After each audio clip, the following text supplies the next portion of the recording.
Paper leak की खबर निकली सही। अब दोबारा होगी यूपी पुलिस परीक्षा। अभ्यर्थियों के साथ नहीं होगा अन्याय।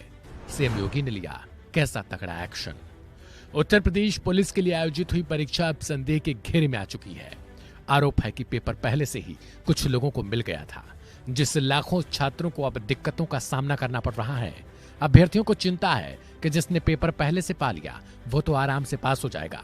इस बीच करीब 2 मिलियन से ज्यादा लोगों ने सीएम योगी से गुहार लगाई और ट्विटर पर ये खबर ट्रेंड कराई है कि पेपर लीक हुआ है और उनका दावा है कि पेपर को दोबारा से करवाया जाना चाहिए। इसी बीच एक और खबर आई, इस पेपर को लेकर एक आयोग का भी गठन कर दिया गया। आयोग ही अब लाखों युवाओं के करियर से जुड़ा फैसला लेगा।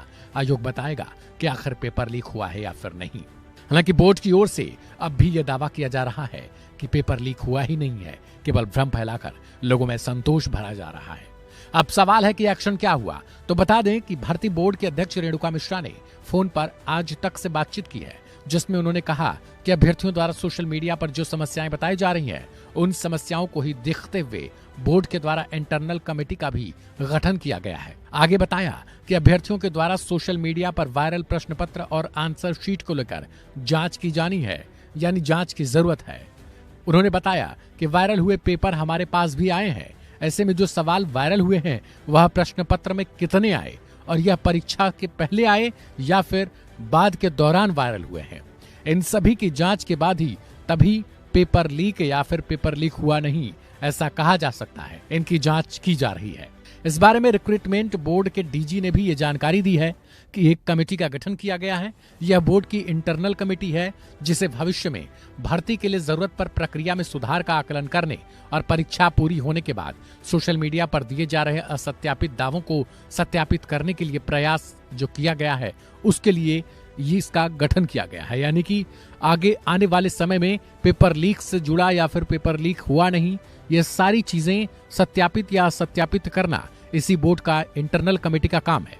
भर्ती बोर्ड के मुताबिक तमाम दावे परीक्षा से पहले नहीं किए गए थे, जबकि परीक्षा होते ही ये तमाम दावे जोर पकड़ने लगे।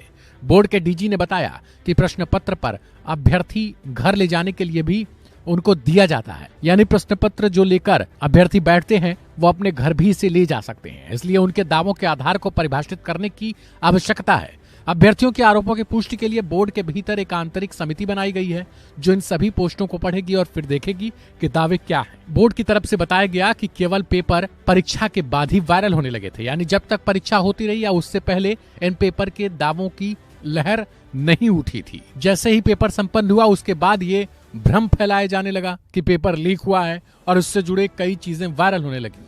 यानी जैसे ही अभ्यर्थी पेपर लेकर अपने घर को रवाना हुए उसके बाद से ये कंटेंट वायरल होने लगे हैं। हालांकि अभी तक ये स्पष्ट नहीं हो पाया कि पेपर लीक हुआ या फिर नहीं, लेकिन जिन अभ्यर्थियों ने इसमें एग्जाम दिया है उनके जीवन का बड़ा सवाल है। वो चाहते हैं कि इस पेपर को लेकर लीक हुआ या फिर नहीं, इसकी जल्द से जल्द पुष्टि की जाए। अगर लीक नहीं हुआ तो फिर ये पेपर पहले से वायरल कैसे हो रहे थे। बहरहाल आपको क्या लगता है कि पेपर लीक हुआ था या फिर नहीं? इस वीडियो को अपने तमाम लोगों के साथ शेयर करें ताकि इस बारे में जानकारी जो है वो बड़े स्तर पर पहुंचे लोगों के पास कि भर्ती बोर्ड ने जो है वो गठन तो किया है लेकिन पेपर लीक हुआ या नहीं। ऐसे में अपनी राय को भी कमेंट करें और वन इंडिया हिंदी को सब्सक्राइब